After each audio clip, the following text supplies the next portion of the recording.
I need a motion from the Board of Education to come out of exec session.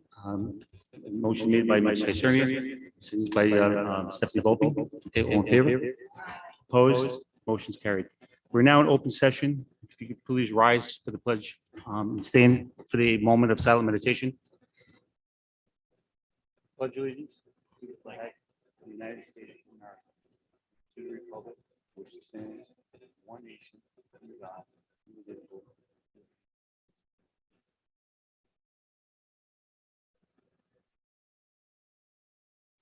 Thank you.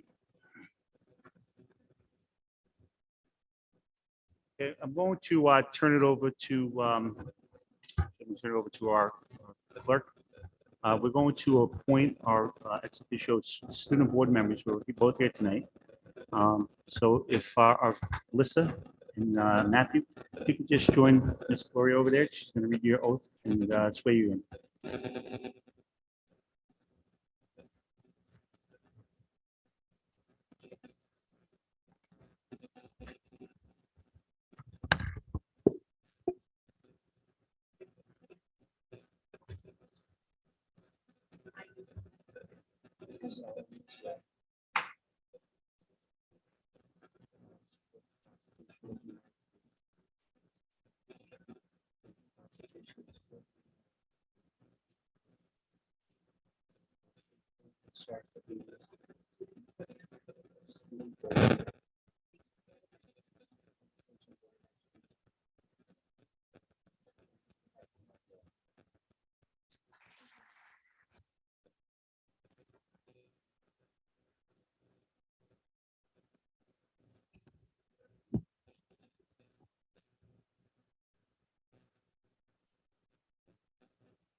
Rob, can we take a picture? Yeah.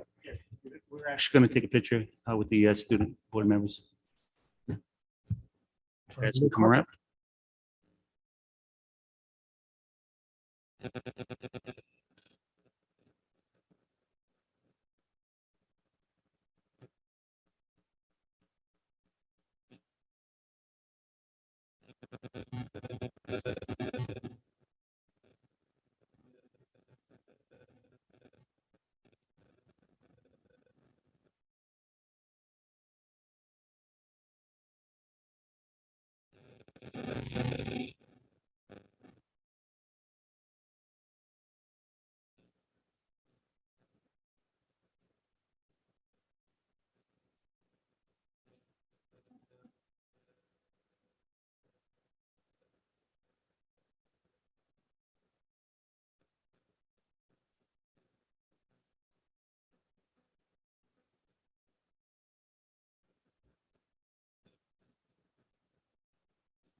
Lister Matthew, your roles as student members is really to report back to us the needs of each high school and concerns and some of the requests of some of your colleagues and peers.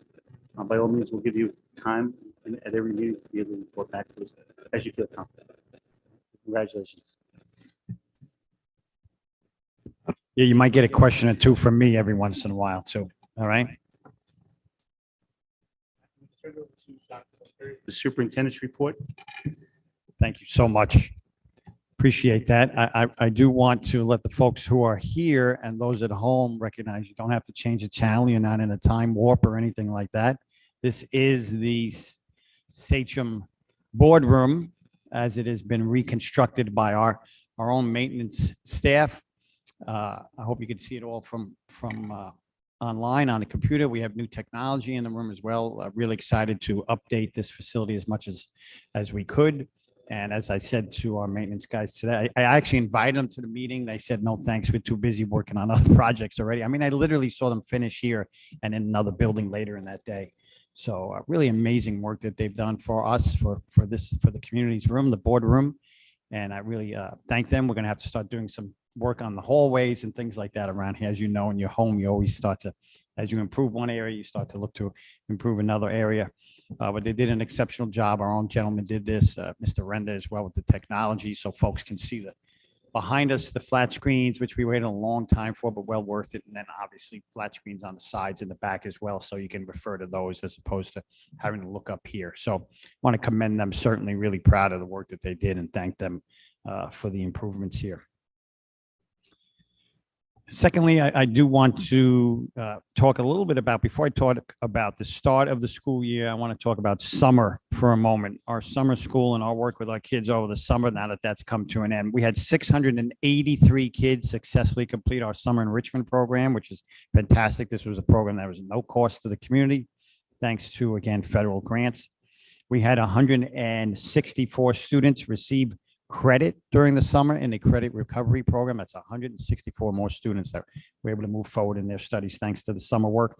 And we had 136 students pass regents during the summer and 21 get exemptions for regents during the summer. So again, about 150 kids or so, more than that, able to move forward in their studies and get the requirements for graduation. So really important part of what we do, our summer program at this point.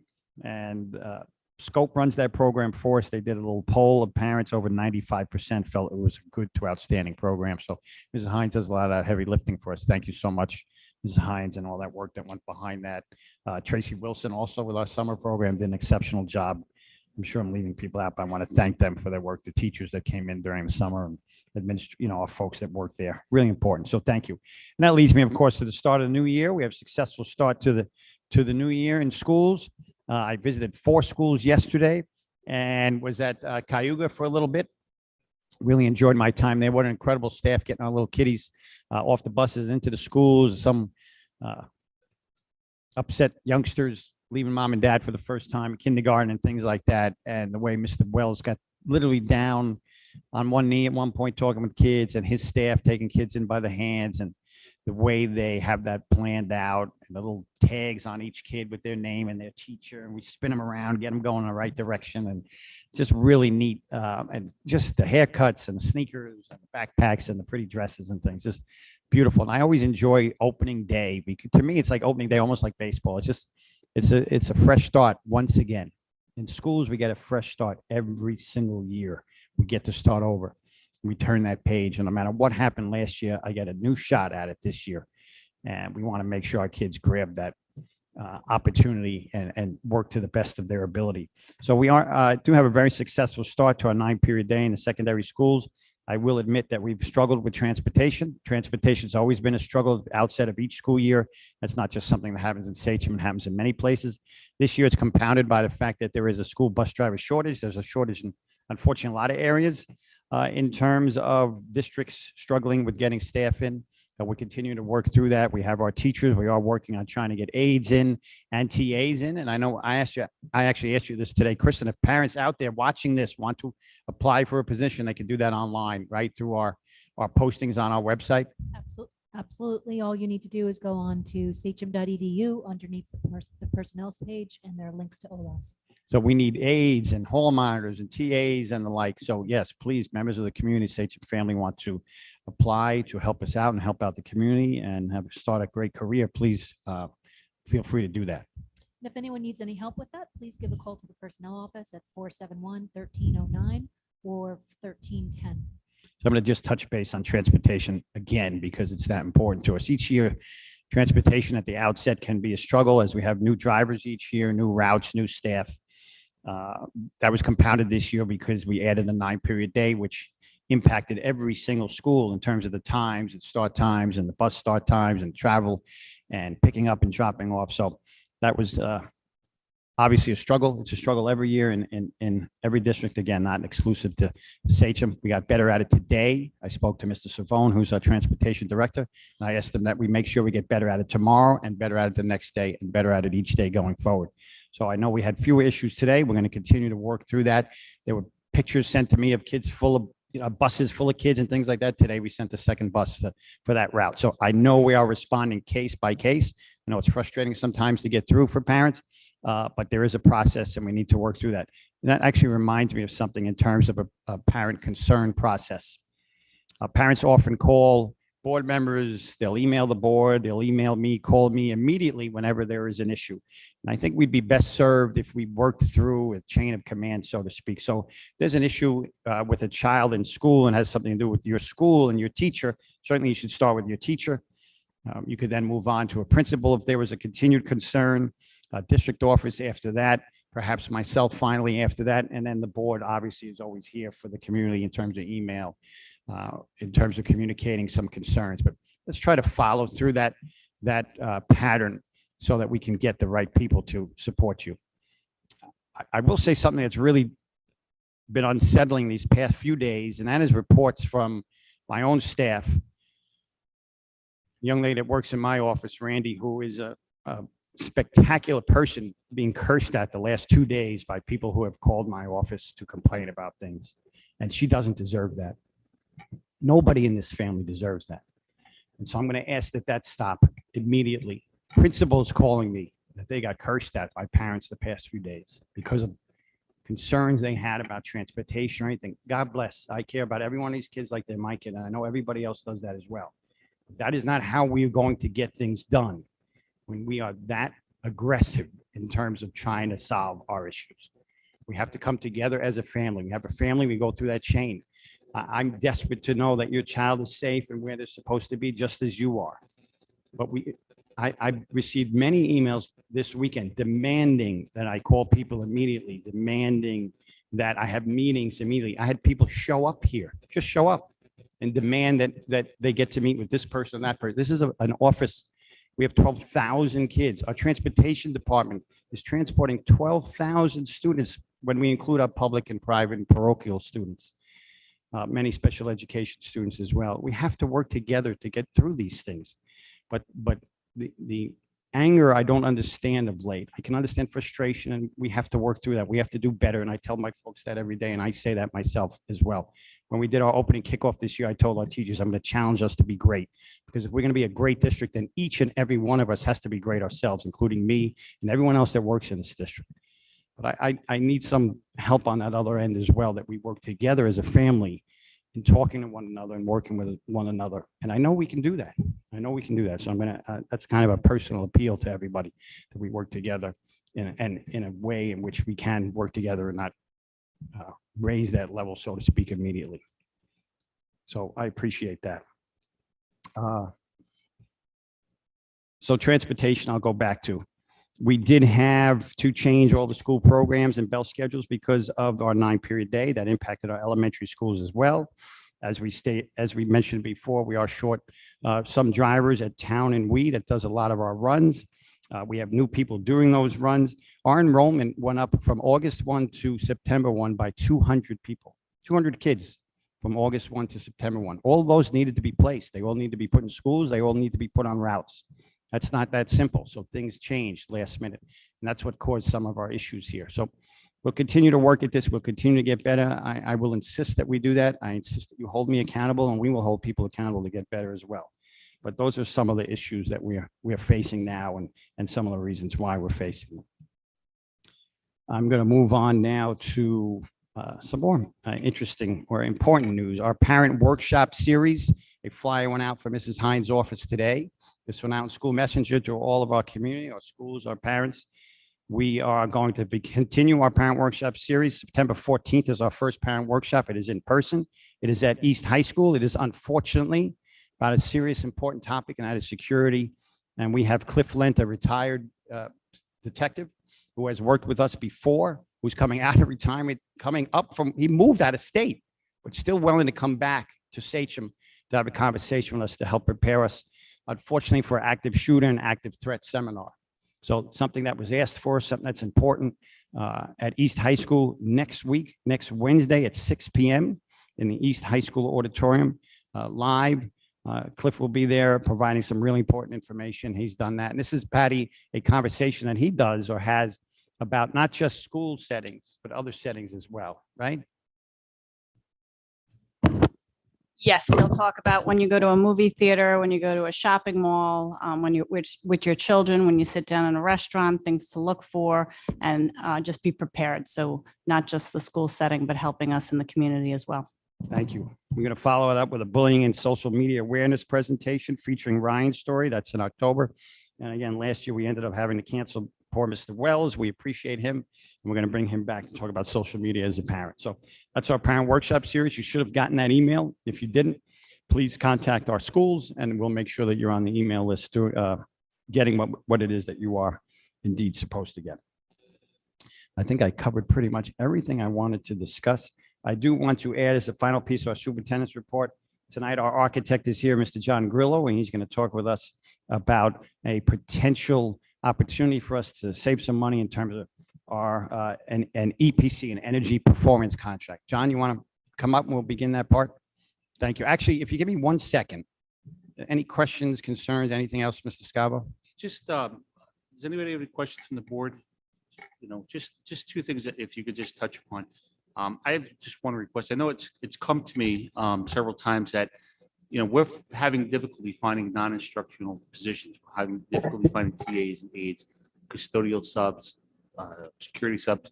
One of the complaints I get all the time is that when people go in the OLAS system, the system is so involved, okay? And a part-time, I might say, oh, this is way more time than I can invest for a part-time position.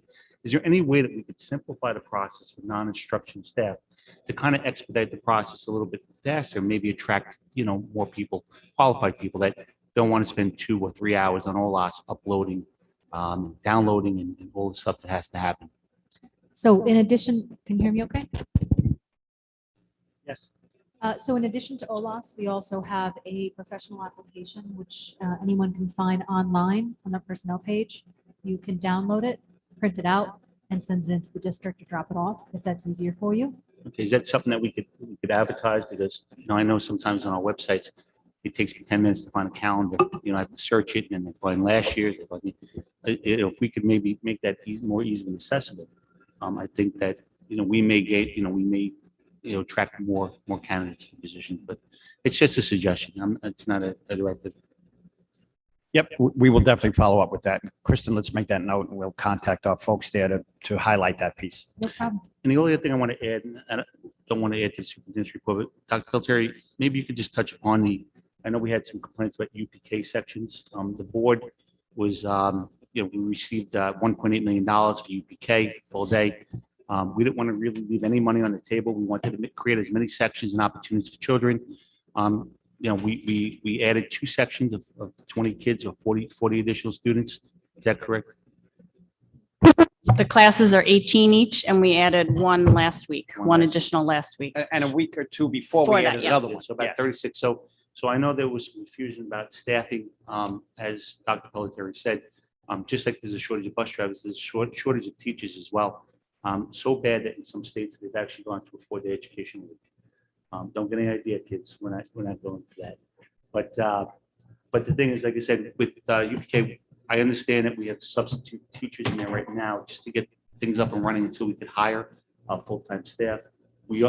Scope is working on it right now. We've been in communication with them, but we didn't want to leave those sections out and shortchange 36 kids because we know we're going to be successful in finding, you know, that person to be able to run it. We felt it was very important. That was a real goal of the boards in this community to expend those dollars. And certainly we've done that. We had to make sure we have placement for our kindergarten kids as well. In all our schools last year, we kind of were up against it with Hiawatha. And so we lost a multi-purpose room at that time as well, real different. So we were very careful about this. And finally, at the end, Patty was able to work with Scope in opening up that final section. Yes, unfortunately, Scope is struggling in hiring staff. They did use 2 substitutes themselves those first few days and have still. They are working to get people cleared and qualified people, certainly certified. And we put our own subs in there. I know yesterday to just help cozy up the room, so to speak. And things were set up, things were out and available to staff, but just to kind of personalize a little bit more. And I know Ms. Tucci is all over it. Ms. Trebetta, our deputy superintendent, was standing down there at arrival yesterday to make sure that things went smoothly, as was their director from Scope Yes. as well. So yes, thank you for bringing that up. That is something that we are trying to help Scope with in terms of hiring, and we actually reached out to some of our own staff to see if there were people that they knew who might be able to be qualified and take these positions. I spoke to Scope this afternoon, and they have many applicants now, so they feel very confident that those positions will be filled very quickly. Okay, we'll get that turned around as soon as possible. And as you said, Mr. Scowell, they'll have the entire rest. Yes, it's unfortunate they weren't there day one. They will have the entire rest of this year to have a great time. Learn a lot. Alex McGurl, you had a question? I just, maybe it could help with the frustration of some of the parents, and their behavior obviously is unacceptable, but can we, maybe your team, put together like important dates or right at the end of June or early July that says, oh, here's when the meet and greet will be, here's when the orientation will be, here's the expectation of, schedules or teacher release, and I think if maybe we can release all of those dates and say, here's when the UPK meet and greet will be, here's when the 9th grade and the 6th grade orientation will be. And I feel like sometimes a lot of their frustration comes from lack of communication or lack of knowing where to find information.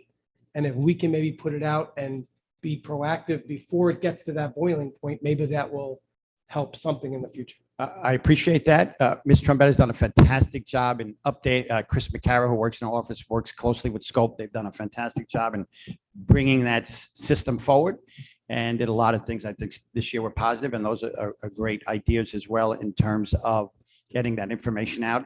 When we work with agencies that are beyond our control, for example, Scope, who's a wonderful partner, Town and We Bus, wonderful partners, again, we've had for many years, but we don't control all aspects of their operations. And so it can become difficult. Just last week, we had heard that they were going to change the day to meet and greet. Patty's like, no, we already told our parents that was the day of the meet and greet.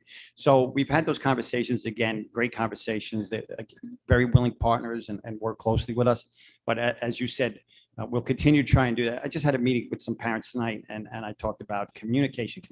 And I say that probably every meeting we have here, communication, we have to continue to get better at that. And that is something that we'll strive for. Yeah, Chris, I just, if you could elaborate a little bit too in that, one of the things we have to do is worry first about our own kids here before we open up UPK sections. So we have to hold off until close to the last minute because we got to see how many kindergartners we're going to get, how many rooms we're going to need. So I understand this frustration from the community because these last minute things, but they have to understand that we have to take care of K through 12 first before we could open up other pre-K sections. We got to make sure we have the multi-purpose room still available, like in Hiawatha. We don't want to go through that again. So there's like a convergence of dates happening that really crunches that time frame. So that's why we need a little bit of understanding. We understand, there's a full year, that little bit of frustration early on, but it's caused by things that are not really in our control. But we've got to make sure we take care of ourselves first. Well, yeah, they're all our kids, right? In our community, Mr. Isern, I know that's exactly what you're saying. But yes, we are responsible for K through 12 and making sure we have the sections and the rooms. And that was something I did promise and asked Patty to make sure we delivered on this year. Where last year we ended up closing, splitting sections that really cost us space and time. And people felt that we did not handle that well. I think we did a much better job with that. We want to get all our kids in, our UPK or our K, all the way through. But yes, we have to make sure we have space for everybody, and we have an obligation to get that K through 12 space sorted.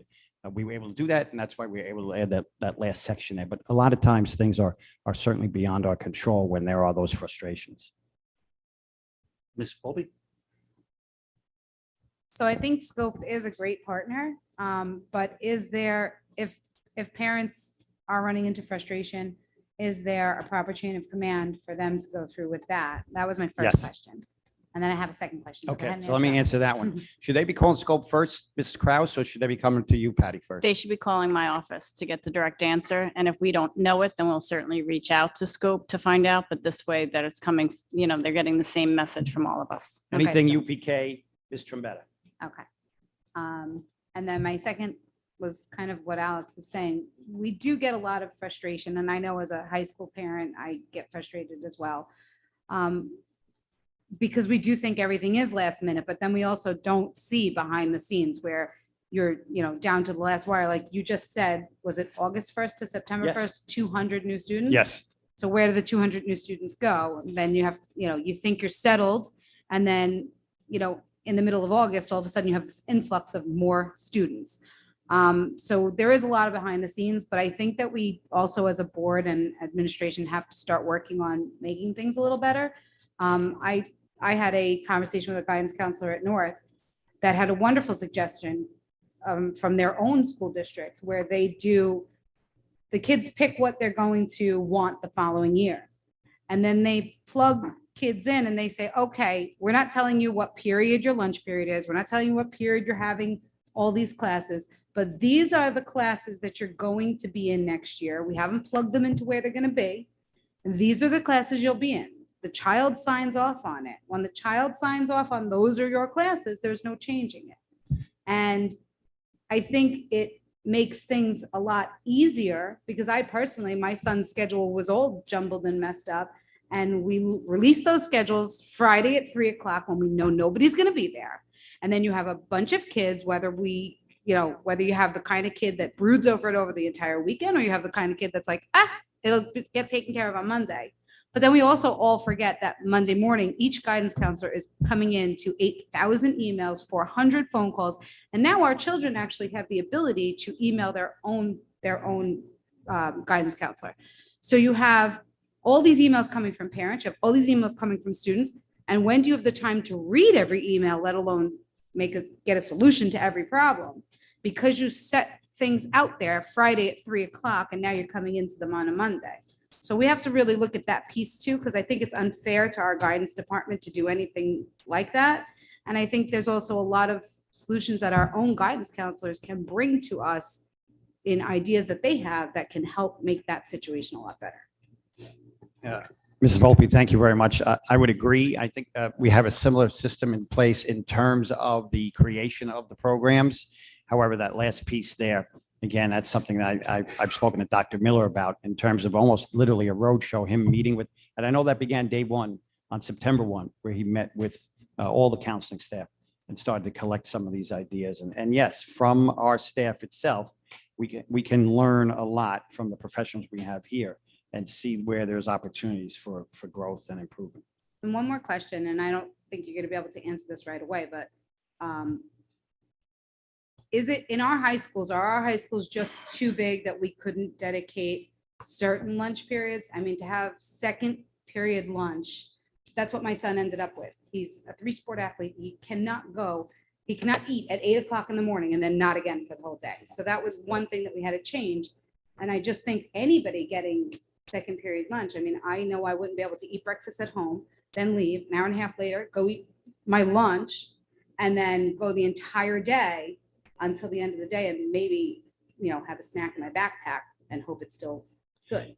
Without a doubt, size plays into it in terms of the size of our cafeteria and being able to prepare foods for a certain number of kids. And so we do have to have external lunch periods beyond, yes, what would normally be like an 11 to 1 or something like that. So yes, some get it very early on some people's minds and some get it very late in some people's minds. And so we try to take that into consideration when a child has a conversation with us about that doesn't work for me, but we can't always do that. Right. Is there a way that the board could start looking at things that might help? Is there any solutions to it? Especially now with the 9th period day, we start a little earlier. So second period is really early for these kids. I think as our numbers naturally start to go down, which the district in its demographic study shows that it isn't starting to naturally go down, you'll see that to start to naturally correct. I don't know that we would have the resources to put in additional cafeterias or have additional staff in there or additional cooks and things like that. Okay. Stephanie? Back to UPK, can we have maybe a Google Classroom or dedicated email that parents can get information and or address issues with Patty that's not coming through the board and you, to use stuff like we suggested before to have like all that information in one spot. Yep, Alex's idea around those dates and things like that might be good place to put it in terms of the UPK, having a classroom like that. All things UPK, just throw it all in there. And even a dedicated email so that people who have concerns, it's going to the appropriate people. Well, without a doubt, it can go to Patty, who has an email already, so I don't want to create too many divergent emails. Yeah. Patty Trombetta, ptrombetta@sachem.edu. I'd rather it come directly to me as well. Okay, okay. Alex? I know we've talked about this before, and I don't want to harp on UPK because there is other grades, and I want that part of the sheet. But I think the biggest complaint from UPK that I feel like at least the community feels, and I'm not saying you're not addressing it, but they feel like it's not being addressed, is that when they apply for SACHM or they're waiting to see if they got in or if they're our deadline is past the deadline for the outside UPK groups. And now all of a sudden, if they don't get our lottery or they don't have a paid spot for us, now they've missed the deadline to enter into an outside one. And they feel like if we can move our dates somehow to be earlier, that would help. But I don't know if that is being addressed. And I know that we've brought it up before, but the dates from our I understand. deadlines and the outside deadlines don't match up. Yeah. And I just don't want kids to be left out. I know, No, and that's why we and go we want to service literally. all of them. And I know we want every single one of our UPK kids into our program. And Yeah, is it just a space issue? Is that the only reason why we can't get every single one? we that applies? cannot get everyone in because of space. That's right. And we also, the funding would not allow us to get everybody in as well. If But if They could Alex is- pay. Yeah, They could pay, yes, and the space plays into that. We did move our notification up this year, and we'll continue to look to move the notification up. But a lot of the people on wait lists, we won't know until we're able to open up more classes.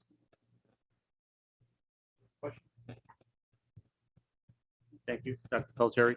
if you don't mind, just at the very end, and I hope I don't regret, I won't regret this at all, but I'm going to just turn to our kids for a second and just ask, with fingers crossed, how is opening? Let's start with our young lady. Alyssa, how you doing?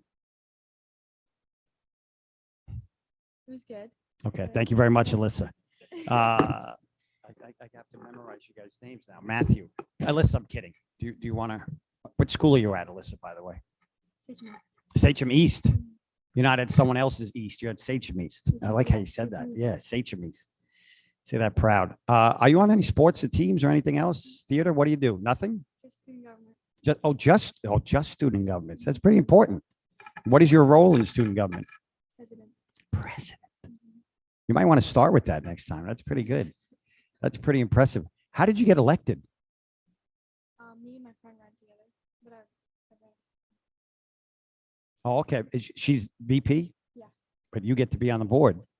Yeah. How does she feel about that? You want to wave to her or anything like that? What's her name? Her name's Allison. Hi, Allison. Is she watching, you think? Yeah.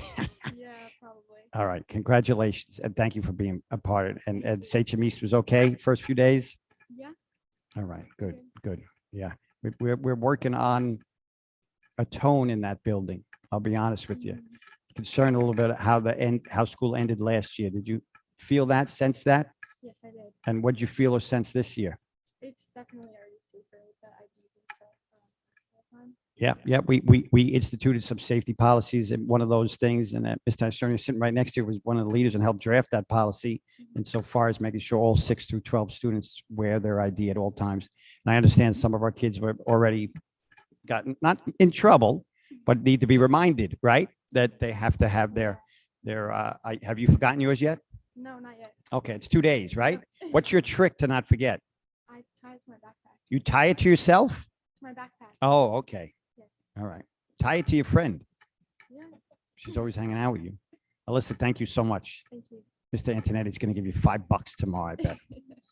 Matthew, how you doing, partner? North High School. See that? Sachem North. How you doing? Any sports for you or any other things besides you're the president of the North, right? Yes. How'd you pull that off? I posted a lot of flyers. Right? What was your vote for Matt? He's where it's at. Like, what was your slogan? See, I came up with that in 2 seconds. So you just kind of Sachem North 2023 student government president, and like picture me and vote.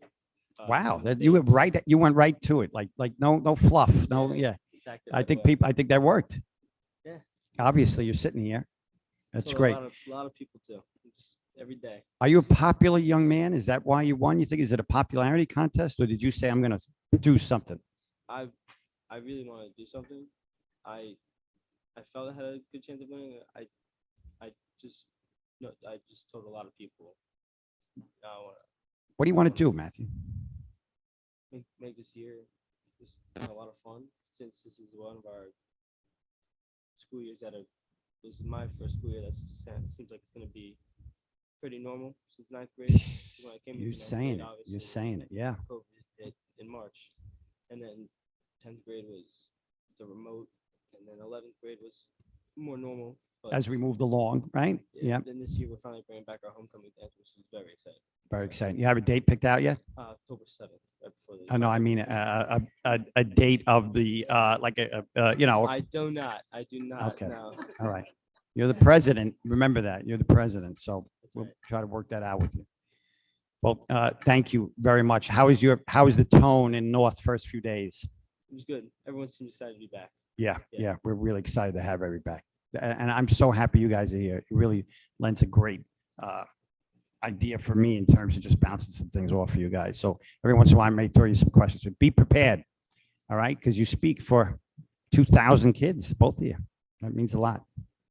Thank you very much. I appreciate it. I'm sorry, Mr. Scavo. I just wanted to include our kids Corporate there. advice, you might want to take a class in exemplary speaking because Dr. Pelletieri always does it. Yeah, I noticed. So. Be ready. My first year, we did have students, and last year we lost our it wasn't conducive. It just wasn't conducive these 2 years. So I'm really excited to have our students with us going forward. Do you guys work or anything like that? Alyssa, you have a job? Yes, I work at a bakery. You know, what's the name of it? It's called Cupcake Girls. You're not allowed to say. You're not allowed to say what. Cupcake Girls? Yeah. Is that a real bakery? Yeah. Is it in right someone's by- house or is it like a, No, it's in a shopping center. It's like 2 minutes from East. you eat the cupcakes? Mhm. Do you need a cupcake sampler? Yeah. Okay, I'll help you out. Nice guy would go over and try.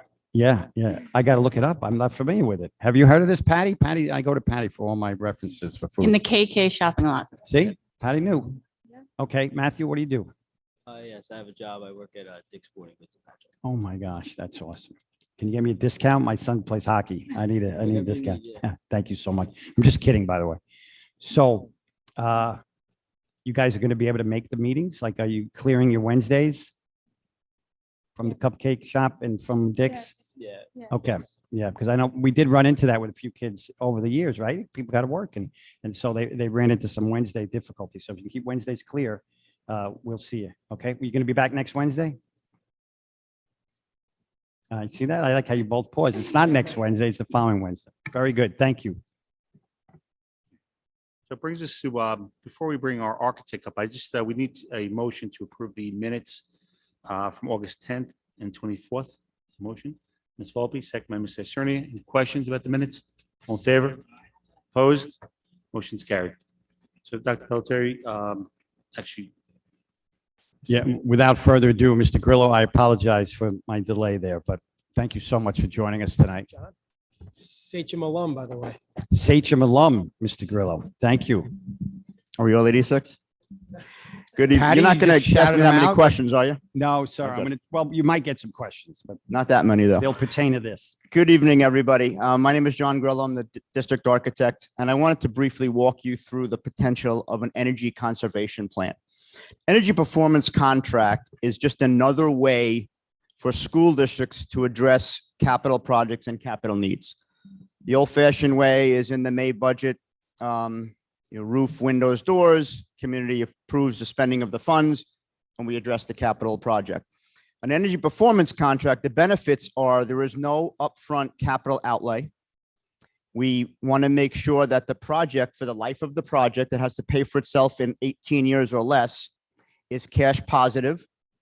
And we can also take advantage of the SED building aid. The Sachem gets 67% building aid. So between the guaranteed energy savings by replacing lights, replacing boilers, replacing transformers, the operational savings, because if we go ahead and we replace all the fluorescent lights in the district, we don't have to start swapping out lamps and ballasts and bulbs. That savings could be picked up as part of our savings, as well as the building aid. Again, they would fund the capital projects that would be outlined in the energy performance contract. Some of the projects that we could look at in the scope of work, first and foremost, would be district-wide LED lighting replacement. We have a tremendous amount of fluorescent lights still in the district. We'd like to replace those with LED. Boiler replacements, we have in excess of about 30 to 35 boilers. 2015 building condition survey had an expected useful life of 4 to 6 years. So we are at that time to begin to replace those. That is definitely a candidate for an energy performance contract.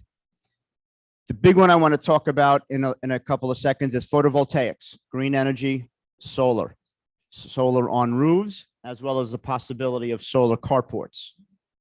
Expanding our building management system. That is the remote way we oversee all of the heating and cooling in the district. We still have some mechanical equipment that's on our old system. We want to bring that up onto the new Johnson Control Medisys system. Perimeter envelope weatherization, making sure we have no air leakage from our windows, our doors, our roofs, those kind of things. And then water conservation. Some of the benefits of photovoltaics, to me, the number one is the offset the electric needs and the electric bills of the district, generates a cash flow, and it reduces our overall carbon footprint. So this is the lower parking lot at Sachem East. The blue represents solar carports. I'm sure you've all seen them on different school districts are putting them, some of the courthouse buildings and stuff like that. That system is about a megawatt worth of energy. If we are able to install that at that lower parking lot, we would net zero the KVH at our East High School. So by putting solar in that parking lot down there, we would basically be at budget neutral in terms of our electric usage at East High School. These are just a couple of renderings of what it would look like down low. This would be a little bit of an upper shot. And then there's a one at level. This is basically standing on a sidewalk, looking at that side parking lot. I know it's hard to see, but if you look through, you could see the solar carports that are at the Brookhaven Planning Center on the other side of the street there.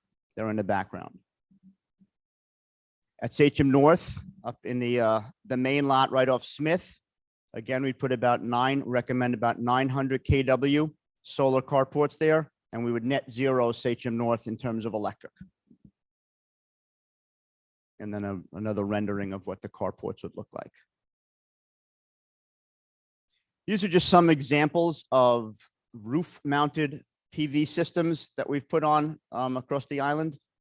We do have several here at the district, but one of the important things I want to look at, you can just go to the next slide. So this is Merrimack School. This summer, we replaced the roofs at Merrimack. The top portion is the white, that's the finished product. And as we work down closer to the bottom of the slide, the black is the underlayment of the roofing and then the finished ply. The issue that we had in a 2015 building condition survey, a majority of the roofs in the district, the expected remaining useful life was 2 to 5 years. Unfortunately, the last phase of the ESCO that I wasn't a part of, we put a lot of solar on all our elementary schools. So now it's great. We're saving all this money. We have all this electric. We have all the solar panels. But now as these roofs come to time to replace them, we as the district is going to have to pay to take the solar panels down, replace the roof, and put those back up. So my job is to make sure that we tie in capital projects with energy performance contracts so we don't have any of that going forward. Like, for example, Waverly is completely replaced. Good part of Sagamore and Samoset now have new roofs on them. Obviously, this part of Merrimack. So going forward, I would blend all of those capital projects together with the ESCO to make sure we don't have any of these hiccups. One example of that is this summer in 2023, we're scheduled to replace the ceiling and lighting in the hallways at North. If we move forward with an energy performance contract, I'll blend those together. So originally the funds that was going to come from the capital fund to replace the lighting piece, we could hold that aside. The ESCO would pay for the lighting piece, and then the capital fund would only have to pay for the ceiling piece. We're going to blend those two together. This is a project we finished about 3 years ago. This is Smithtown West at the top. Acumbsett Middle School is in the middle, and then Acumbsett Elementary School is off the side. This array takes all 3 buildings completely off the grid. So for the last 4 years, they've been budget neutral for Smithtown West, Acumbsett Middle School, and Acumbsett Elementary School. And then some of the non-fun things, these are the boilers we were talking about before. We have an excess of 40 throughout the district that we begin to replace as many as possible as part of a potential energy performance contract. And then the next steps are pretty straightforward. If the board so desires, we could move forward with an RFP. We would work with the district to make sure we have those projects identified, as well as the attorneys for the district. Put together an RFP. We would receive the responses back. I would review those to make sure they're in compliance with the RFP. And then from there, the successful vendor would then do what's called a detailed energy audit. And then we would move forward with design. And then from there, it's pretty much as similar as a capital project. Engineering and architectural submission to the state education department. Once we receive approval, we would oversee construction until turnkey at the end of the job.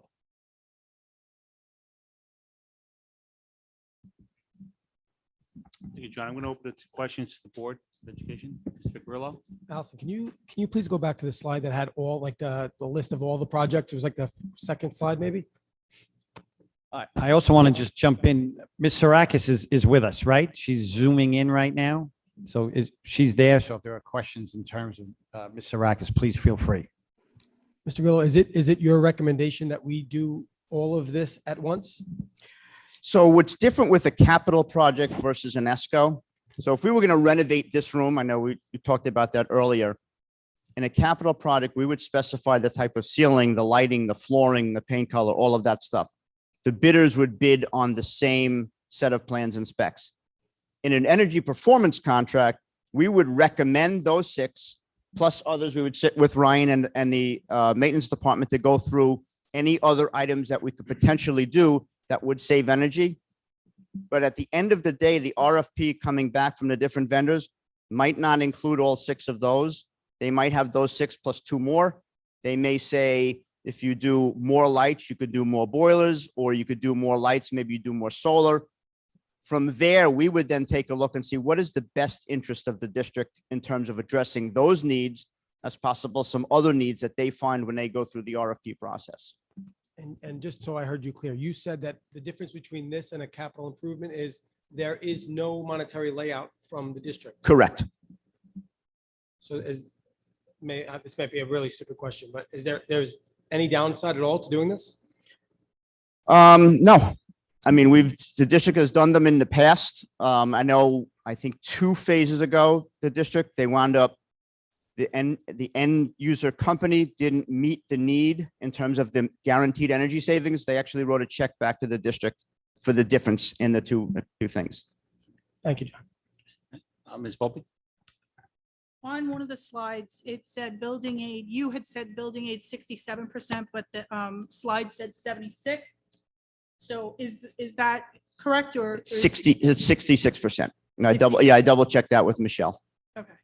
And then, so we're not laying out any money, but we are paying for it through the savings of, like, our electric bill normally costs, say, $400. We're saving that and paying off part of this project. Correct. 66%. Well, 66% of, so for every dollar the district spends, the state gives them 66 cents back. So we have to basically make up the difference of the 34 cents. So that would be from the guaranteed energy savings, Right. as well as the avoided maintenance cost. Would we be making money to? At the end, you would absolutely be making money. You would be cash positive. Yes. Mr. Reynolds? Thank you, John. I came in late. Could you just go back to the slide with the 6 projects?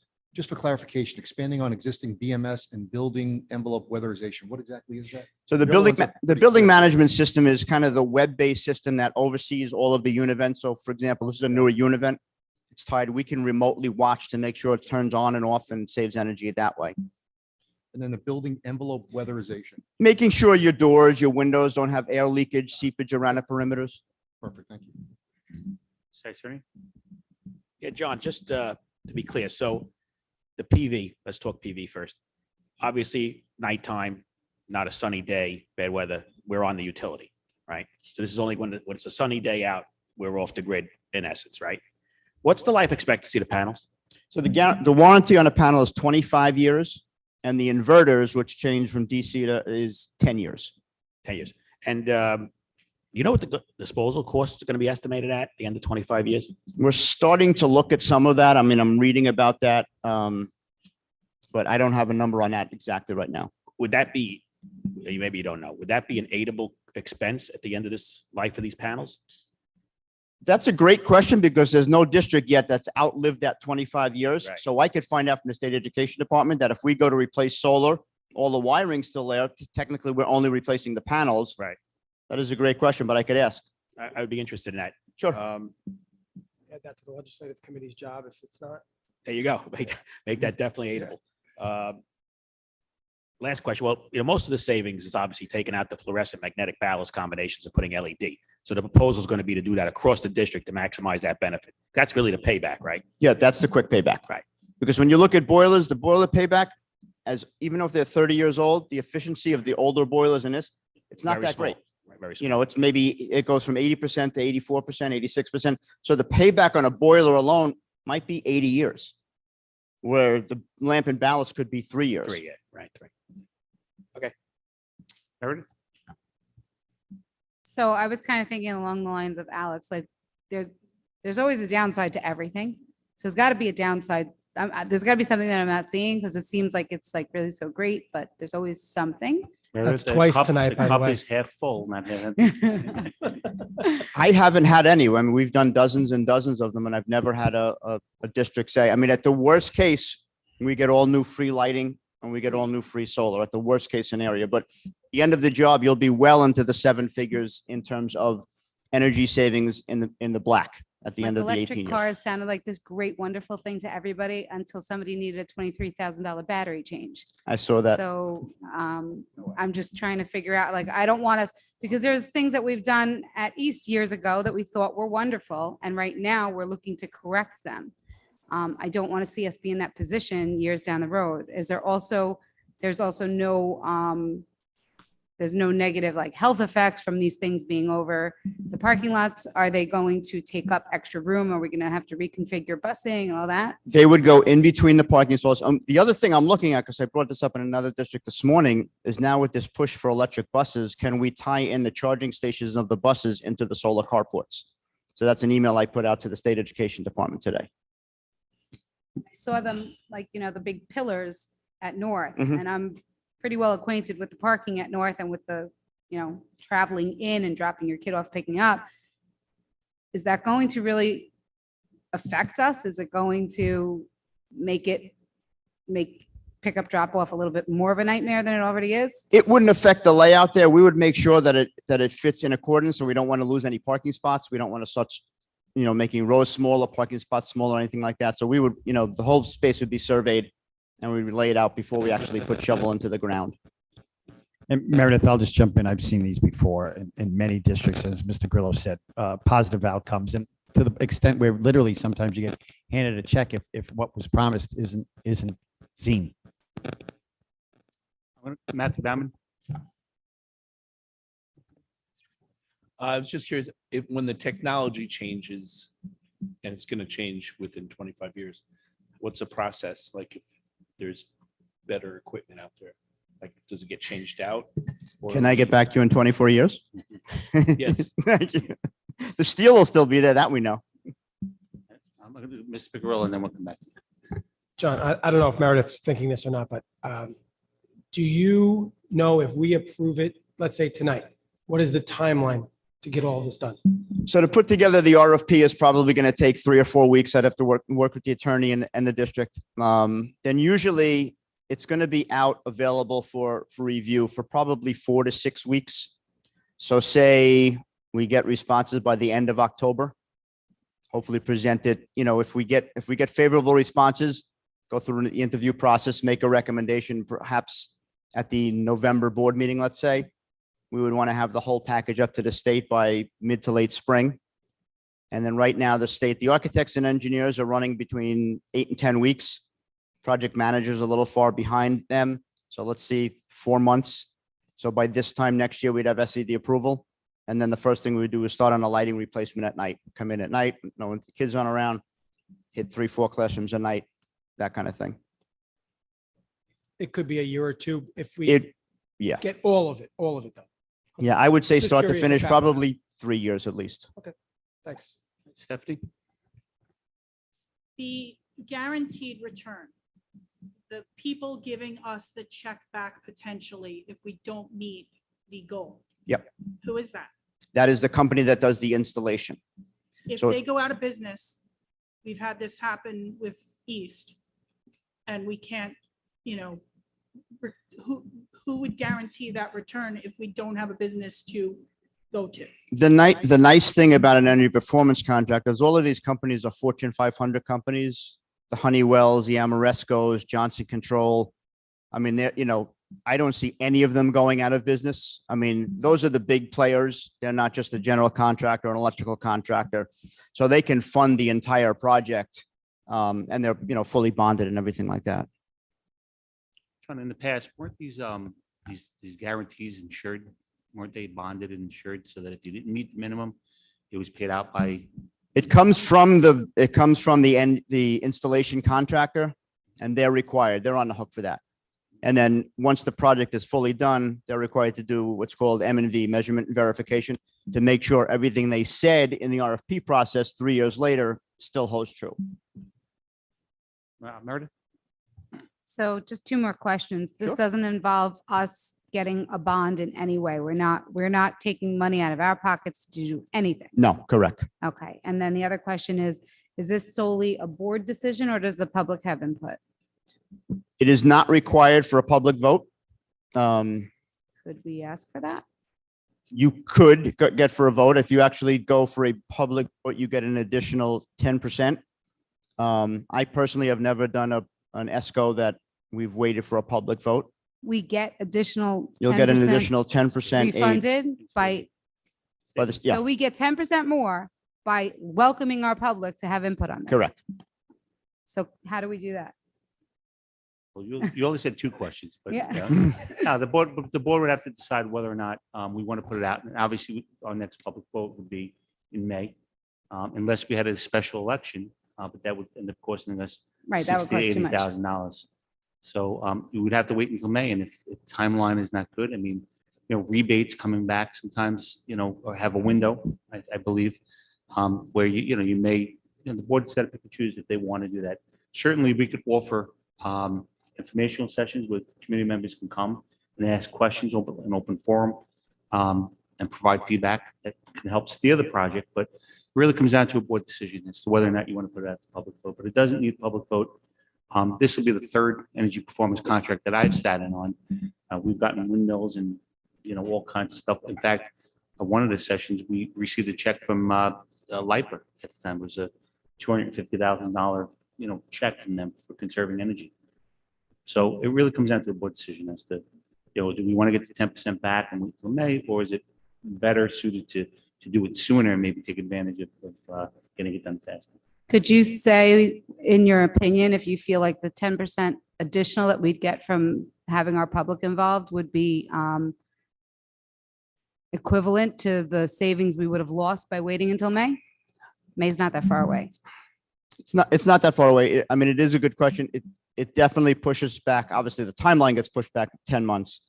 We don't know what's going to happen. I mean, we're starting to see interest rates. So when at the end of the approval process from the state, we would have to then do borrowing from the bank. Right now, the interest rates are lower. We don't know what they're going to do in 10 months.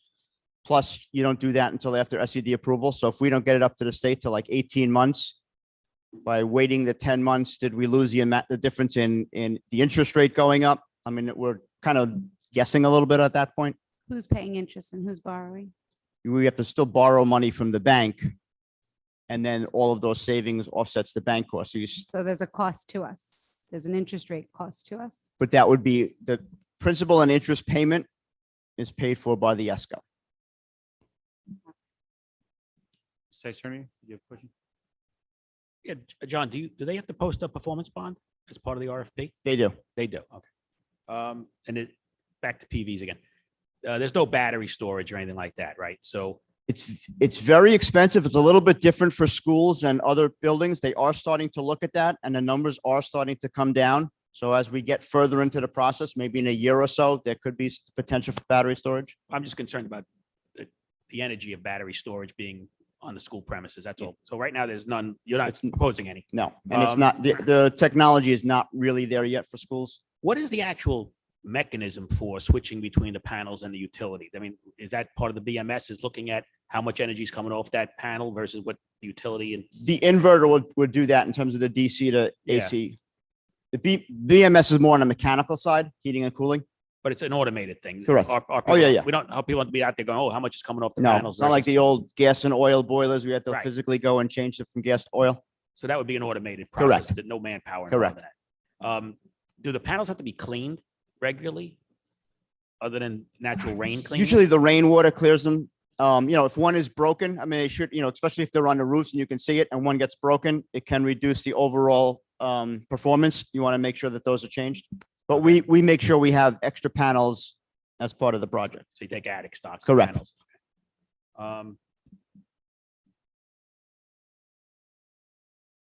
That was the only question I had. Meredith?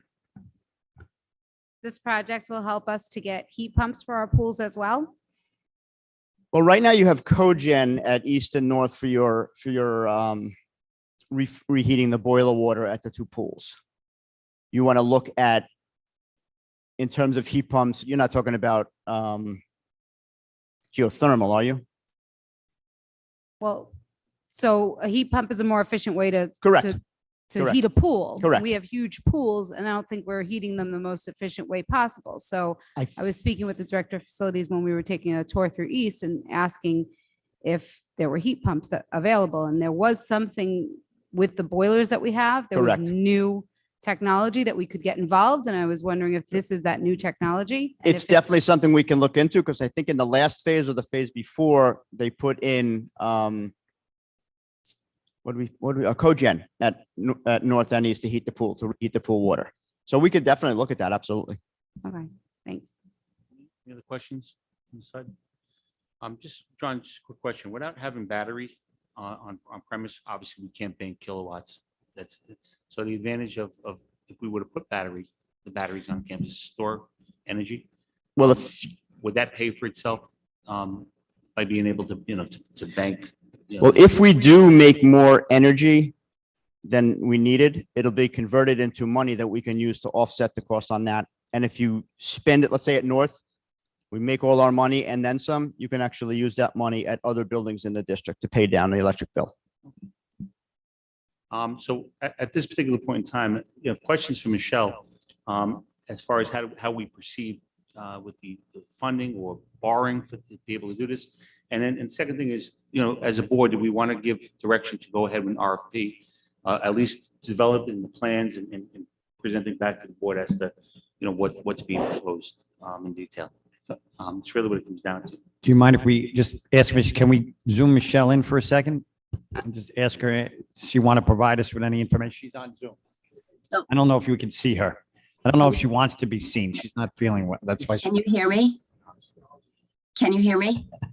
This is the technology you get to see. Could Michelle hear us? Can she hear us? Can she respond? Michelle, are you there? I'm here. Can you hear me? Can you hear me? I don't think you can hear me. I actually hear her somewhere far away. Thank you, Jack. Can you hear me now? Just quickly, John, so excess energy could be sold back to the utility? Yeah. Okay. John, it's like a net meter, right? So Correct. You get your positive, negatives. And that's Correct. what keeps track of it all. Correct. I got it in my house. It works well. So. Can you hear me? Can anyone hear me? You said that you were involved in the Smithtown School District. Yes. How have they done as far as energy savings? Have they, they've been up for a while. I think it's year 4 now. I talked to Michelle's counterpart in Smithtown. They love it. I mean, they have had no issues at all. I know it's nice when you go there and you park in those and you're out of the rain, your cars are out of the snow. Seems like Yeah.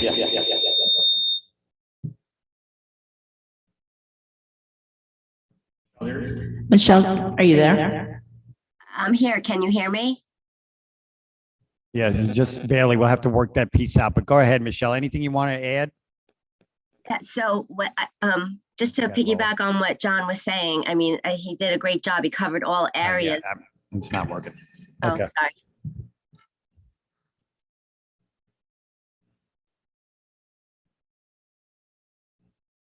She was there for a second, but it's too low. All It's too low. right, let's move forward. Sorry.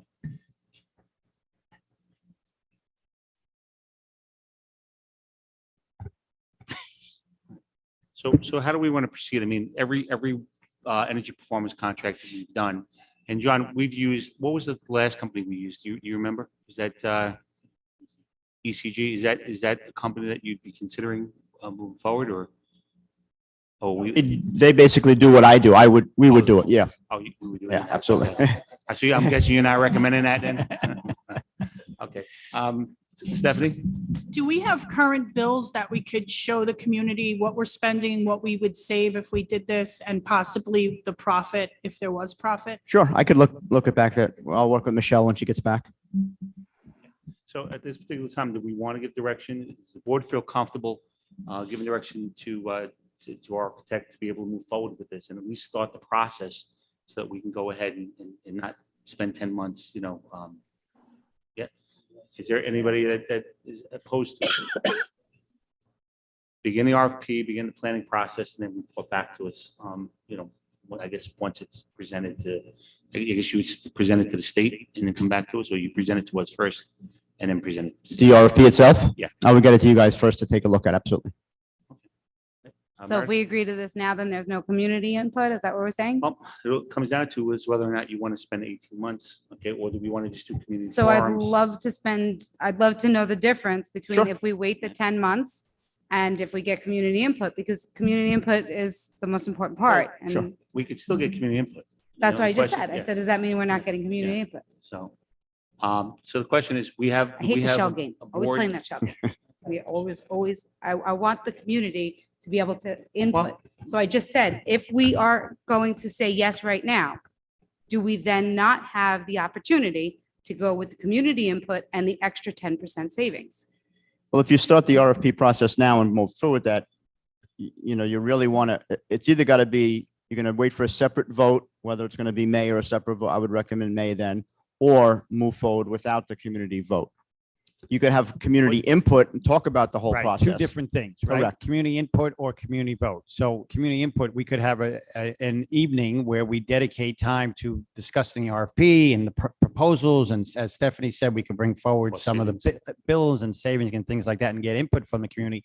Then the board would move forward. Or we could wait the time and actually have a vote, have them take part in a vote, the community.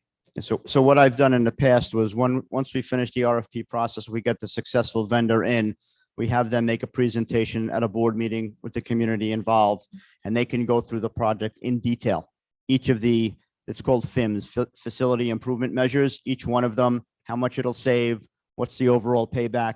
It'll be actual hard numbers as opposed to, just some pretty pictures up there. Does that still give you the extra 10% of the money that we're not No. paying out, but we're getting? The only way to 10% get more back? 10% is through a community vote as part of the budget. Right, so if waiting that 10 months to do the community vote were to save us $5 million, but going forward with it now, it's gonna save us 2 million, we need to know that, because why would we backpedal and say, oh, we could have saved this much more money by waiting to Well, have a John, community vote? what's the total cost of the project? That's something we don't know yet, because the RFP comes out, they're going to tell us the total cost and the total savings. We don't know that until the RFP goes out. Yes. So those numbers are going to come to a little bit more into light once we have the RFP Once responses RFP back. comes in, they're going to say it's $11 million project or $8 million project. This will be closer to 17 or 18 million probably. I'm just throwing numbers out. I'm Right. not trying to estimate, but at that particular point, we'll be able to know what that 10% would be. And the other thing too is if we don't take the 10%, okay, and we're gaining savings earlier than 10 months, does that offset the difference? Correct. So I think what needs to happen is the RFP first, determine the cost with community input, okay, maybe definitely community feedback. And at that particular point, the board could decide to either wait until a vote happens, okay, or put it forth, okay? That I'm comfortable with, thank you. We could also look, I'm sorry, we could also look to, are you a Munistat district I'm sorry? in terms of your financial advisors? Who's your fiscal advisor? Yeah, I don't have that information. It's uh, Michelle. We could also have their input in terms of breaking down the overall cost of and anticipated increase in interest rates and those kind of things, and then weigh option A or option B. Mr. Cerny? Yeah, I was gonna say, Rob, I think really before we even could consider whether or not we want to have a community vote on this, now we need to have all the construction documents and estimates and project in detail. That's the presentation, at which point we'd say, no, let's just move forward now based on the input that we're going to make more savings moving forward directly, or whether we want to see we get the 10% because of that, you know. And that's what happened in the past. is So that's what I company would say. Come in and present the information, would present the upgrades, the cost, and then the savings. Right. You know, and at the end of the day, you know, over the period of 18 years, you want to be able to cover the cost and then start to really benefit from. Yeah, but until you have the construction documents and the details of what's involved in that project and the cost estimates, it's hard to make a decision right now based on whether we want the community vote or not, right? So I'm all for moving forward with RFP. So we'll and go right down construction the line. documents. Vinny, you moving forward with? Yeah, RFP, yes. Okay, Stephanie? Do we pay for an RFP? No. No, so No. yes. Mr. Baumann? Mr. Picarillo? Yes. Yeah, Sabrina? Okay. Meredith? Okay. Guys go with it? Okay, and I'm okay with it. So if you could start the process. We will do that. Do the RFP and then report back to us what the total cost would be / savings. We'll schedule a presentation that we could have the community at, and then if the board wants to schedule a community input session, we could even, you know, present multiple ones, maybe 2 separate nights where community can come and ask questions. The town hall meeting. Sure. Yeah. So, okay, so you got the direction. Okay, Go ahead. thank you. Thank you. Okay. Other presentations? Okay. Okay, it brings us to section 3, visitors. Okay, do we have any visitors? Allison? No visitors at all? Section 4 is the business side of consent agenda A through B. Okay, that'll take us through page 3. Any motion, please? Okay, Ms. Sarnia, second by Meredith Volpe. Questions or concerns? Just one question I have. I was going through the list of, I know it's a lot of copiers and printers and even some equipment. There's some, you know, kitchen equipment that's being sold or being disposed of. Do we ever put it out to auction? Okay, I know in my district, we use govbids.com, or we use, you know, all different types of government auctions where if it's a sellable item, okay, people out there will bid on it on a website and then actually pick it up. And there's a revenue that's created even by the used equipment. We do Are anything that doing we with can. Any of this equipment here? I'd have to speak specifically to Michelle about that. All right, so Yes, we put it out to auction. value to it, you know, that I don't have a problem proving is that we at least try to seek maybe the sale of it through an auction. We would do that as a general rule, Mr. Scavo. Right. Right. Any other questions? All in favor? Opposed? Motion's carried.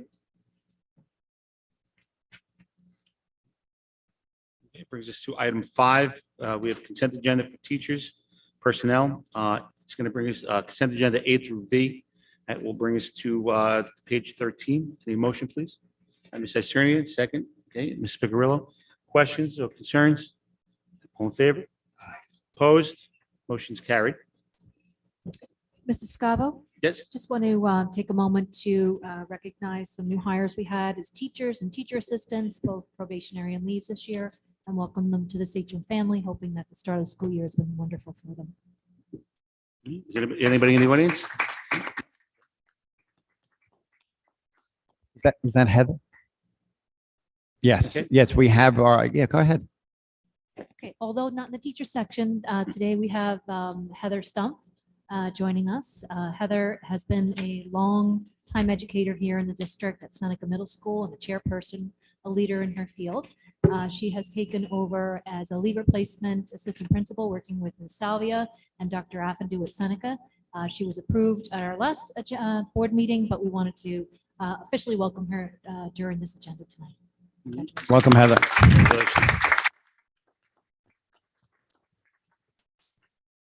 Item 6 is personnel for support staff. We have a consent agenda A through M.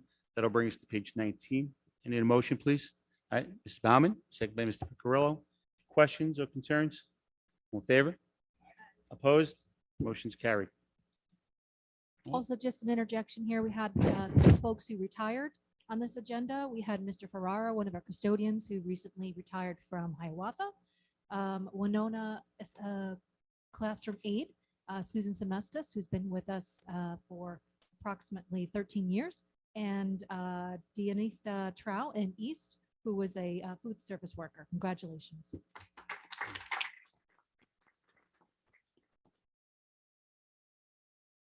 Item 7 is personnel, consent agenda A through B for administration. Okay. I need a motion, please. Ms. Esternia, second by Ms. Pickowitz. Questions or concerns?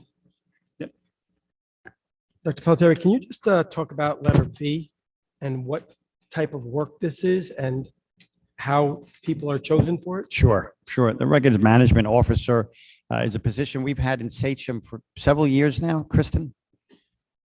We brought the records management officer back over the last couple of years, several, before that, it used to be Stephanie McIntosh in federal funds. And what specifically, again, does the record management officer do? I know we have 3 this year. We had 3 last year as well. I know they work with attainment of records and safeguarding of records. Yes, they do. They actually work with the New York State Archives, and they work with each of the departments, from the business department, the personnel department, the guidance department, special education department. They work on ensuring that our records are purged and set up to be able to meet the requirements under the New York State Archive, requirements, what records need to be maintained officially forever, and what records can be expunged or taken out. And this work is done after school hours? It's done after the school hours, and you asked a question about the selection. Each year, the folks are appointed based upon those who are applying. We do interview them. This year, we are having 2 of the same records management officers come back who were with us last year, so they have experience, and we'll continue to work through that process. Leticia Graham, our guidance director, did leave our district, and so we did backfill that position with Ms. Salvia, and I interviewed Ms. Salvia prior to that recommendation to Dr. Pelletier. Thank you. Mr. Scavo, I just wanted to jump in. Michelle messaged me. So they do use an auction site for some of the items that are on that disposal list. And she also just wanted to say the Capital Market Advisors is the fiscal advisor. Thank you. Okay, so any other questions on item 7? We have a motion and a second. All in favor? Aye. Opposed? Motion's carried. On page 20, we have item 8, contracts. We have consent agenda A through T. Going to bring us to, I believe, page 25. Any motion, please? Mr. Cerny, second, Mr. Baumann. Any questions, concerns? I have a Okay, question. Ms. Volpe? What changed with, like, what is the rider doing on Wilson Language Training Corporation on G? I looked at the contract, but I didn't understand it, so figured I would ask. I know Michelle is not here. I believe that the contract was just extended. Thanks. It was actually, it was set to expire because the actual contract was actually signed by the previous president. So it's just an extension of the contract. Ms. Picarillo? Whoever the previous president was. Letter A, I've asked this question every single year, and every year it seems to get back on the agenda, and it never changes. We talk about equity, and one of the definitions of equity is when we film games for sports teams, it's 10 per team that's on this list. But football has 8 games. We're filming 10 of them. So if they make the playoffs or if they have a scrimmage, they get filmed. So every single one of their games gets filmed. Basketball, we're filming 10, but they have 20. So they're only getting 50% of their games filled when football's getting 100. How do we determine this? And I've never gotten an answer. And we continue to do the same thing every year. But all I want to know is why aren't we doing equal for all the sports? So that nobody could say you give more to football or you give more to basketball or lacrosse. Why aren't we giving equal across the board or tennis? Yeah, I couldn't speak to, this has gone back many years, as you said, Mr. Picarillo, and it's something we can go back and look at. We have, an allocation of resources. They picked a number at some point in time and said they felt that was a fair number, but you're right. It does. Some sports have fewer games, some sports have more games, and perhaps that's something we can look at and revisit and try to come up with something that we might feel is more equitable.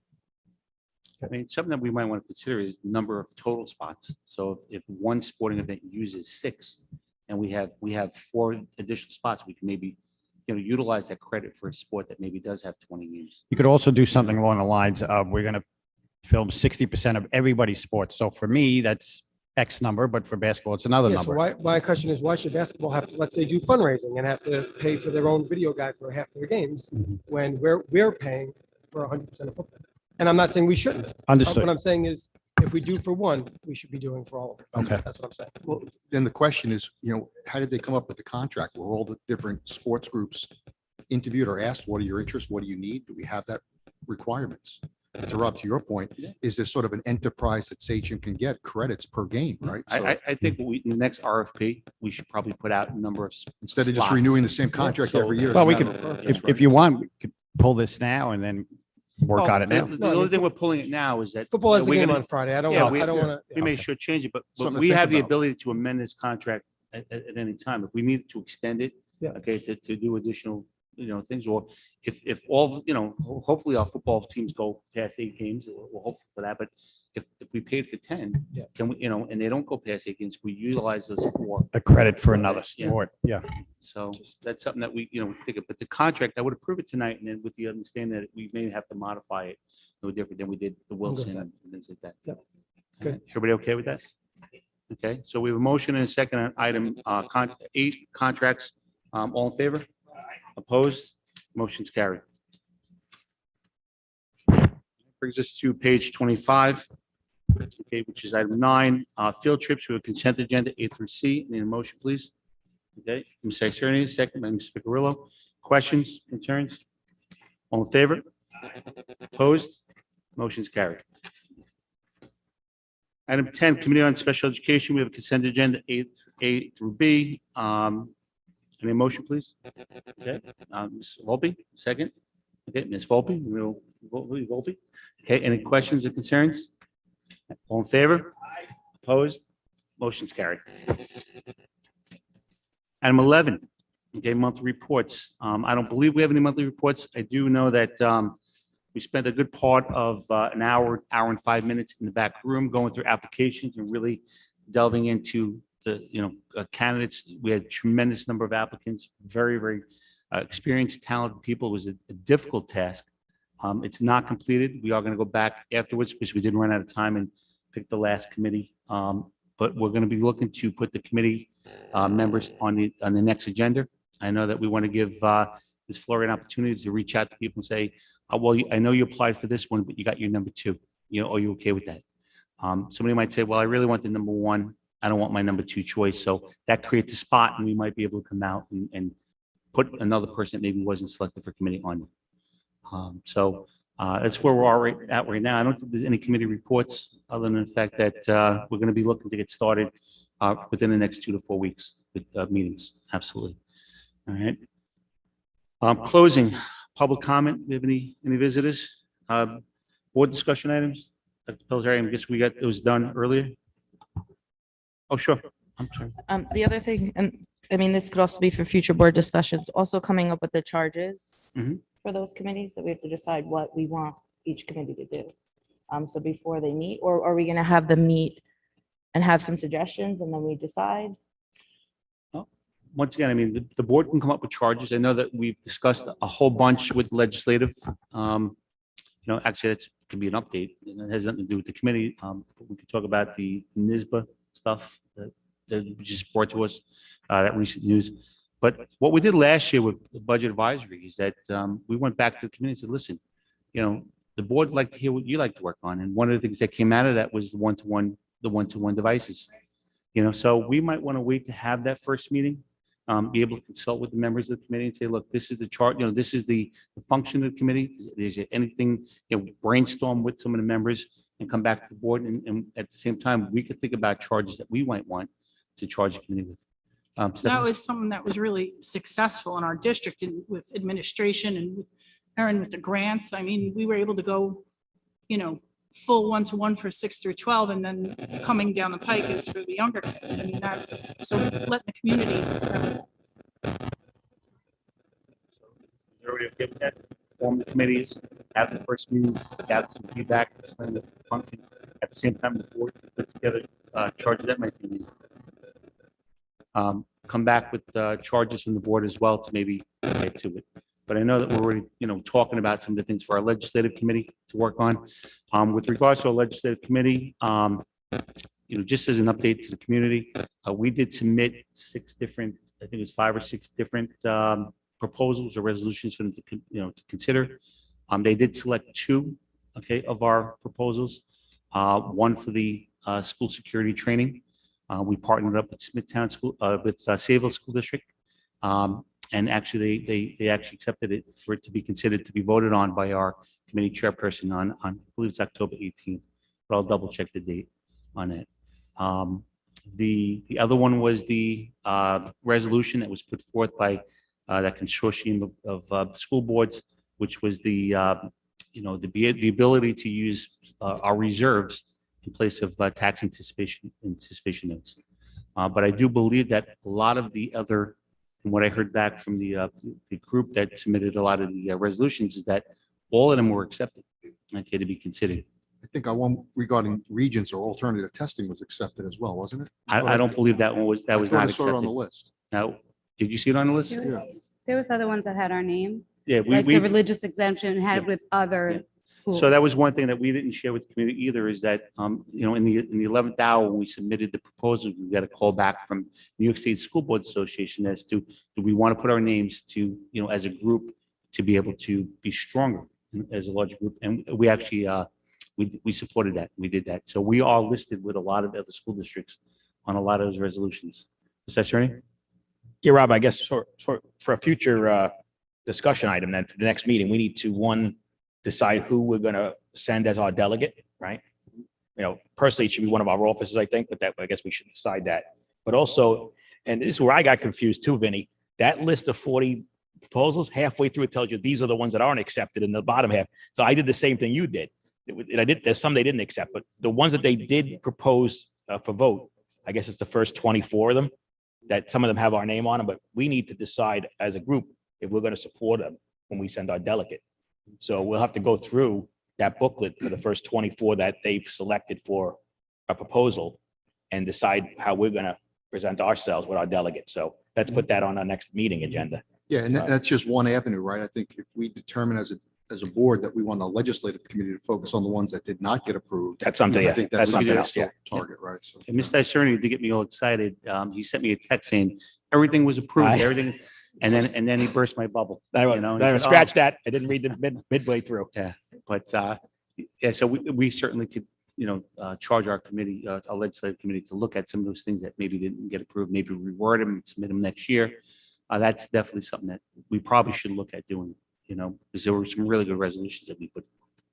As far as selecting a person to vote, Ms. Pickowitz wants to do it. It doesn't matter to me, as long as we pick and choose the ones that we are supporting and the ones we're not supporting, and we vote as the majority of the board.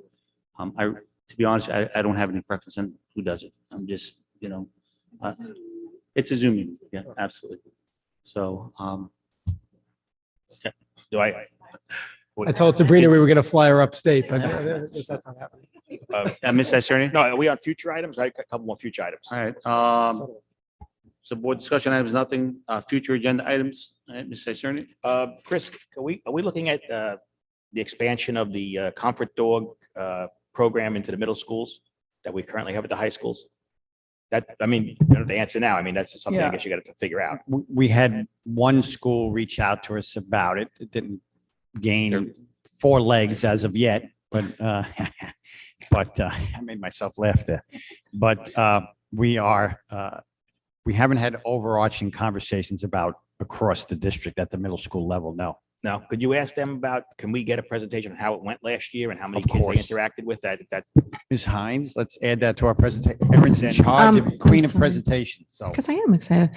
We did actually have one person who did peek in and ask about the same process, but happily, we also are contracting or we're working with Long Island therapy dogs. I just forgot. My apologies. So they're actually going to be making visits to our elementary and our middle schools who don't presently have a dog. We're just waiting for that contract to be set up, and then schools can go through their arts and ed money, just like you would sign up for a field trip. So it's a nice start for us while we're waiting to see if there's going to be any other staff members. But let's ask our 2 current Oakley and Bailey to come to the absolutely. meeting again and present. Yeah. Okay. Well, I know they had sent up some, I guess, anecdotal responses from the kids, but I'm curious, like, how many interactions did they think they had? Did they had 500 interactions? Did they have that's what I'd like to see how that program is expanding. Also, I guess we need Michelle. I'd like to know what the budget impact was to these 200 kids that joined us in the last month. Were they just absorbed into the whole, or what was the impact of that? Because that's one of those things that happens to us every year that, we don't know what we're going to get, but we need to somehow absorb. So, Yes. so we could have. Yeah, I mean, something in a Friday packet. Yeah, something in the Friday packet for Michelle, just If there are any budget grade, implications were for they it, where predominantly absorb. kindergartners or were they across the board, that whole thing. Mike, can I just piggyback on yours and I'll give you back? But No, no, I'm just I'm curious done. if it was kindergartners, did they just register late? Did they move in? Are they unsure of when they should be registering? Maybe we can get information out and get as many registered as early as possible to help us with the budget process. So maybe that's some more information that we could try to gather. Outstanding. It's not only that, Mr. Picarello, we try to communicate this as much as possible because we, last year in particular, got a lot of late registrants. And this year was a mix of just didn't know, or I filled out a form and didn't realize I needed to come back or do anything else. So that's a part of communication. It was a blend of people coming in. We have E&L students that are just arriving as well as special education students. So really across the board is what I saw. Patty, you really work closely with the registration office. Yes, it was definitely a K to 12. The registration coming in late, all different ages, all different levels. It definitely wasn't just kindergarten this year. I think people are Michelle- going to see this boardroom online as well and say, I want to be in that district. I got to be a part of that district. The technology and the carpet. Michelle just actually messaged and she was saying, as far as the cost, what you had asked, she will need to determine whether they were gen ed, special ed, and whether new sections were created. Yep, like you just said, we can get work that. through that. I think it's a good question. Good thing for us to examine. And she also, I'm sorry, she also just also mentioned, I know we touched on the committees, but she is saying we need to have the audit committee approved as soon as possible. So I asked her if there was a date. I don't know if we can wait until our next meeting on the 21st or if we should make action on that earlier. I'm not sure. Yeah, we could make action tonight. I just have to go back and get the names and then we'll make a motion to approve the members that were Perfect. selected. With the possibility, I know that there's a couple more spots available Okay. for the audit committee and kind of holding one for the chairperson that I think his application might have, Sure. got misplaced. Sure. So we could approve it tonight. Is she looking to schedule a meeting within the next 2 weeks? I was asking do you have a due by date? Oh, she's saying, let's schedule the first meeting by the first week of October. She's looking, so it might be okay for the 21st. So we can do it then next Yeah. meeting. Yep. Can I ask real quick, Alyssa and Matthew, any interactions with our pups in the two schools? I personally haven't seen Okay. them, but I know a lot of people have, and they said it's very useful. Okay. Matthew? I've never went down to guidance to see it, but when they do bring them around to school, I definitely do interact with the dog. It's awesome to see. Yeah. Thank you. Meredith? Okay, so just a couple of things.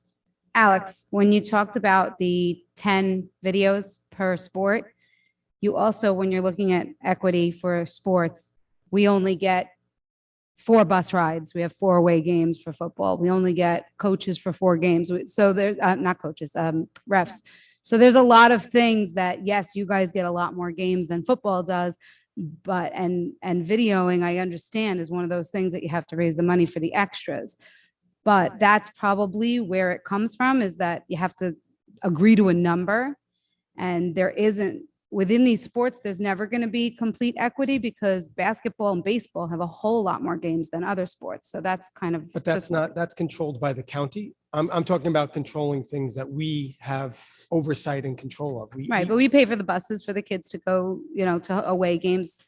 Basketball has far more away games than Yeah, I football mean, has. we so- can go tit for tat. It's not even close to the budget for football and basketball. So. We're Listen, talking about pads and helmets and equipment. It's not even close. We can look into maybe doing sections, Yeah. and maybe take a different route with the RFP. Yeah. Where we could actually maybe, a sport that doesn't get as many games. Yeah. And move that way, but, as far as. But that's we wanna- probably why they came up Yeah. with a number of 10. Yeah. Um, Right. maybe Michelle can also give us some budget information on how much football it costs and how much basketball gets, just for reference, so that when we bring it up, it's clear to everybody. It's not even close. And then the other thing, I emailed you guys all, something that's kind of important to me that I wanted to bring to our schools. When one of my sons was 2 years old, he choked on something in the middle of a store. And I had been trained on what to do, and I was luckily able to save his life.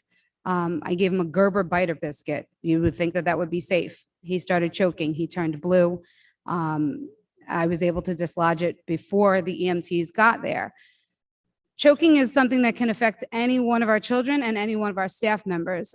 There's something called LifeVac. It's something that I think that we should have in all of our schools. God forbid a child or a staff member is choking. It's to be used after you've gone through all of the other, Heimlich and chest thrusts and all of that. And if you still can't dislodge whatever they're choking on, there's this thing called LifeVac.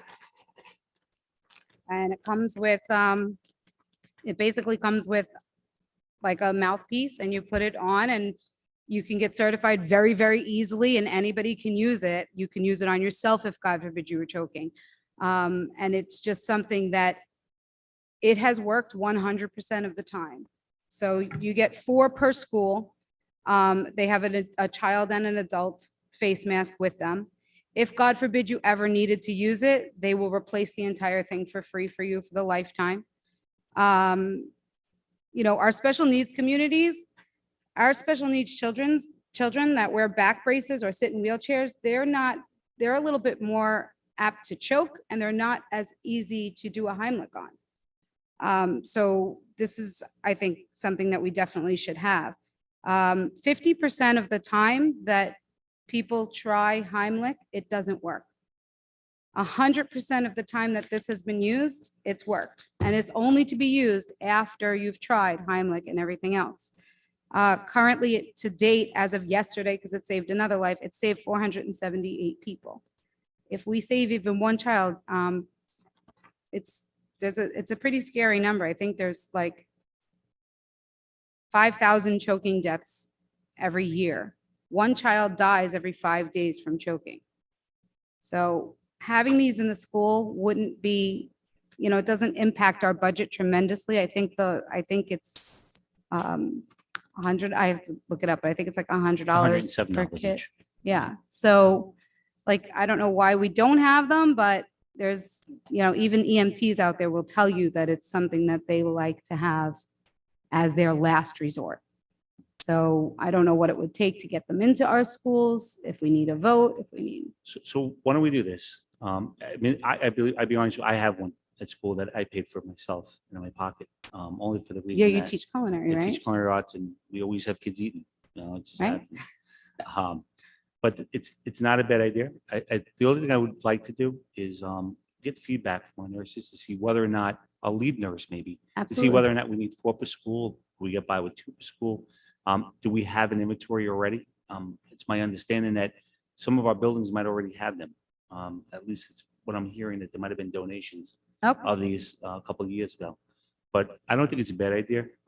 If they can get back to us with information, and if the need is there and the nurse says, yeah, we would love to have these, possibly we could budget to maybe do something right away. Okay. And it'll appear on an agenda as a vote to purchase those items. Can I Great. just ask Mr. Block for a moment in terms of any liability around bringing in products such as this for our staff or anything like that?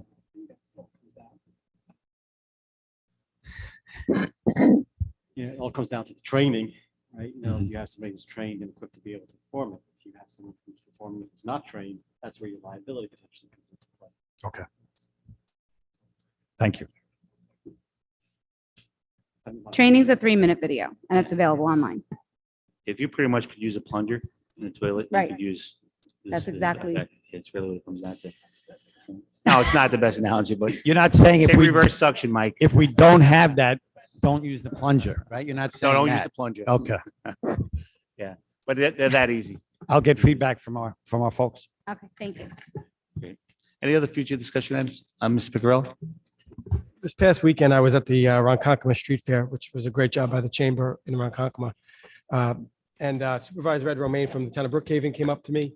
He had asked if we were interested in getting hooked up to the sewage treatment plant that's at the town of Brookhaven, right next to Sachem East.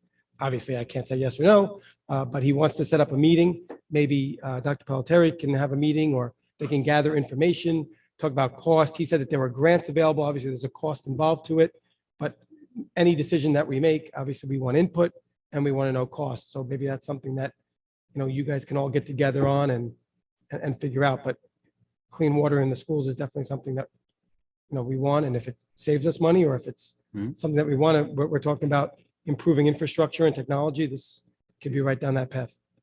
So Chris, you'll set up a meeting with And Legislator Caracappa was there also, because the county has, the county might have funds, he said also. So it might be like a joint group that does it. Yeah, I'll have to pull in my, our facilities person and maybe Mr. John. Grillo. Yeah, maybe Mr. Grillo. So we'll try to put that together. Any other future discussion items? All right. Next meeting, it's incorrect on here. It says September 7th. Our next meeting is when? Yeah, I always read that. Allison, show me that again, because I always read that wrong. So, I yeah, always say to Allison, we keep putting the wrong date.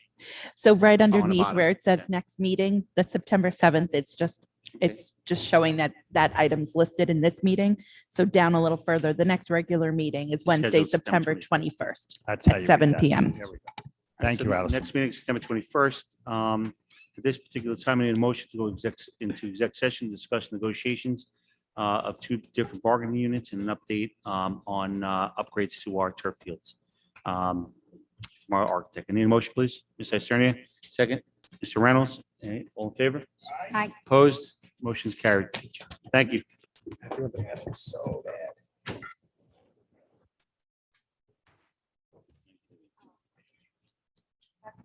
Yes.